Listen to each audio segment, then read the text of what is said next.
Hey guys, welcome back to the Comic Book Lowdown. I am Wellington, and it has certainly been a long time since I've done a video. I think it's been like 6 months, half a year, something like that. I haven't made a video in 2016. Yeah, so this is my first video of 2016, which a couple years ago would be, this would probably be like my 100th video of 2016. But I've been busy. I've definitely got out of the YouTube game for pretty much the most part. I do still read comics, although not as frequently as I would like to because I have issues. I've never stopped collecting them, but I have not read them consistently, and so my what to read pile for issues alone is just daunting, let alone for trades and omnibuses, which I've amassed a humongous omnibus collection now. Once I had only had like 3 or 4 while I was operating this channel. Now I have well over 10. I have every Spider-Man omnibus there is to have. There's just so many books that I have right now that they're not gonna get read quickly. And I just keep on buying more books, with no regard to the fact that I have way too many books to handle at the moment. I just keep getting more. But that's all. That's what comics is. And it's always just a fun experience. And yeah, so I guess a little bit about where I've been before we get into the actual point of the video.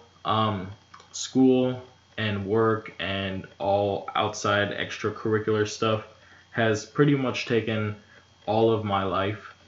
I work constantly, or I'm at school constantly, or I'm doing something constantly. And when I'm finally not doing any of those things, I either am sleeping or I do want to get out of the house and kind of hang out with some friends or whatever. So rarely am I in the house for long periods of time, and if I am, I'm trying to relax or do something. What I've been doing a lot lately, though, I have been drawing a lot. I bring sketchbooks almost everywhere with me, and I just draw on the go. I've gotten way better than I had been in the past, and so that's very exciting. I have drawings nearby that I could show, but I won't go ahead and do that. And in the background, I don't know if you guys could hear, is my niece, and she's making noise. But yeah, so that's kind of what I've been doing. Just, kind of living my life the way it's been taking me. And yeah, it's all been a fantastic experience. And I've been getting a lot of comic book action, talking about comic books, TV shows like Daredevil and Jessica Jones, and the movies that are coming out. All these kind of things I've been very up to date on. So it's not like I've gone anywhere in my comic book love. It's just I haven't been on YouTube expressing it. And I don't see myself coming back to YouTube the same as I had been before. I think I'm just far too busy and just don't have the motivation to make videos every single week as I was before. But on special videos like this one, I will continue to make videos like this. And that brings me to the point of the video. This is an omnibus review. My omnibus reviews on my channel seem to be what a lot of people enjoy the most, and so this is why I'm really happy to bring you guys this omnibus review, and that is for the first volume of The Amazing Spider-Man by Stan Lee and Steve Ditko.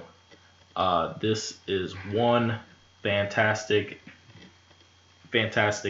quality and fantastically long book of just actual work it comes out to be like 1,060 pages, and I have ones that are bigger than this, but still, I mean, over 1,060 pages, but you know, very thick. As you can see, this collects issues 1 through 38 of the Amazing Spider-Man. It collects Amazing Fantasy 15, of course, 2 annuals, and Fantastic Four annual, and Strange Tales annual number 2. So in all, that's like well over 40 comics in this, and they're all old school 60s Silver Age comics, so they take a long time to read because they're so wordy. But like, it's always was just such a fantastic experience reading through this. It took me a very long time. There were a lot of times where I had stopped for long periods of time without reading, and then I'd come back to it and I'm like, I can't believe I ever stopped, because this book is just so good. If you can get past the lingo of that time and kind of the way people spoke or wrote or whatever, you can get past that, which I found it very easy for me to get past. These are some of the best Spider-Man stories that you can find. There's a lot of heart in the stories. There's a lot of suspense, a lot of just frustration in the pages as well, and a lot of laughs too. I found myself absolutely dying in many points of this book. So without continuing to ramble on here, I guess we should just dive right into the book and take a look at it for yourselves. Alright guys, so here's the book. It might be a little bit shaky because I am holding my phone over here as my camera, so pardon any kind of shakiness to the camera work. But here is the front cover of it, with the slip jacket. Looks like here's a little thing that goes on the inside, and this is what the actual cover of the book looks like. And then the spine, you see the volume 1. I do have volume 2, which I won't get started on yet because number one took me so long to finish it that there's so many other books that I need to read that I'm gonna give Spider-Man a break for a while. But as you can see, we'll take a closer look at all the issues in here. Such good stuff throughout this book. Even issues, what was great about this book is that we all know like the big issues, like for example issue number 33 here, one of the biggest issues in Spider-Man history. The Doc Ock entrance. So many big time issues that we know of as Spider-Man fans that are just classic. But then even issues, even stories that you think are gonna be one and dones that are like kind of their off stories, turned out to be amazing stories. So throughout the whole book, there was never like a down issue, an issue that was boring or anything. Everything was always like really lively, really enjoying. Even if the villain is somebody that we haven't seen since their appearance in this book, even those villains were a lot of fun. So as you're seeing here, we're just gonna go through the table of contents real fast. And here's Amazing Fantasy 15. This is where it all started, of course. The origin of Spider-Man. As you see, this is really, the paper and the printing quality of this book is really fantastic as well. All the colors really pop out through this book. I came to really love Steve Ditko's artwork, and you can even tell how early on these Spider-Man drawings were and how different they become by the end of the book. This is, for me, the first time I've even looked in the front of this book in many months. So, this is really an impromptu kind of review. I have nothing planned out for what I want to say. I just kind of want to talk about the book as I see it. And I'll skip around a little bit. There is one issue. It was issue number 4, and it was actually right here. This is the issue with the Tinkerer. This was one of the funniest issues I've ever read of a comic book. And it's because just how like corny these aliens were, these aliens that you see, and how like Spider-Man, due to time or really page constraints, he really comes to conclusions very quickly, and especially in this panel here where he's spying on some aliens that he's never seen before in his life, and he just comes to the conclusion like, oh, of course it's aliens trying to steal our military plans to like take over the United States or whatever. I'm like, if I actually saw aliens and they had like some kind of conspiracy to overthrow world governments, I would be like absolutely scared, like scared shitless. I don't know what I would do, but Spider-Man, he just it's another day in the office to him, even though that was only issue number 4 or whatever. So, or some really early issues. So it's not like he's been Spider-Man for too long. So, it brings a really good comedic relief and comedic timing to the book. Really lighthearted, especially on points where we get really serious. I learned a lot about characters that I didn't know before. I learned a lot more about Peter Parker that I didn't know before. Kind of that he's more of a jerk than really gets portrayed a lot of times. He's not a jerk as in like Flash Thompson's a jerk, but he's a jerk in that like he's a showboat. There's an issue in here where he's crashes a party that the Human Torch is having, to try to steal the Human Torch's girlfriend, and only a jerk does that kind of thing and kind of showboats in that way. And so a lot of times when people are mad at him, I almost can feel for their anger, because you want to be mad at him as well. But then there are other characters that are jerks as well. And it turns out that everybody in this book is a jerk from what I gathered. Gwen Stacy, when she makes her entrance, and that's actually really late in the book, she turns out to be one of the biggest jerks in the book, even though she's always kind of got like a little piece of her that's kind of questioning her motives of the actions that she does against Peter. Like, she still is kind of a jerk to him anyways. Here's some cool Green Goblin stuff, and they've been seeding the whole who was the Green Goblin for a long time. And I wonder if they had in mind the idea that it would be Norman Osborn. I really do think that they did. At least Stanley did.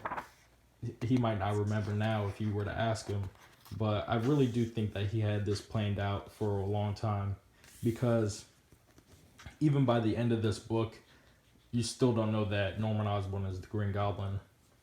And so that gives me, and you saw way earlier in here is when they were kind of seeding that the identity of the Green Goblin's a mystery. So really entertaining. Here's some X-Men stuff that was really fun. Little kind of power through of the villains that had come so far throughout the book. At this point, it wasn't too many. So I know I'm just kind of flipping quickly because, again, there was nothing really planned for this. I just want to show you guys some of the artwork and some of what the book looks like. You find things like this throughout the book. All omnibuses from Marvel. Marvel makes some of the best collections of stuff. Here's an issue with Daredevil that was absolutely awesome. I think here's the cover to it. Back when DD was yellow. That was awesome. Here was a funny issue before I actually go on. A little, not a whole issue, but a little 2-3 page spread or whatever, of kind of as you see, how Stan Lee and Steve Ditko create Spider-Man, and it's just a very funny kind of back and forth where Steve hates Stan and Stan hates Steve, but they have to work together, and you know, Stan just makes Steve's life like way harder than it needs to be. And so that was really fun. Here's some epic Daredevil stuff. And if you guys know me, you guys know how big of a Daredevil fan I am and how big of a Spider-Man fan I am. So whenever I can get them both together, some of my favorite stories. You're just kind of getting a lot of action throughout this book. And even when there's not action, the drama is so well done that it's like that the drama itself is action. There's just, like I've said before, so many great stories. I do want to kind of show you guys issue 33 if I can find it. Just for those of you who might have not actually seen the issue before, it is a good, very good kind of solo issue of Spider-Man's Triumph. There's the big climax there. There's him being stuck in, this whole three-part issue or three-part story arc was one of my favorite story arcs I've ever read.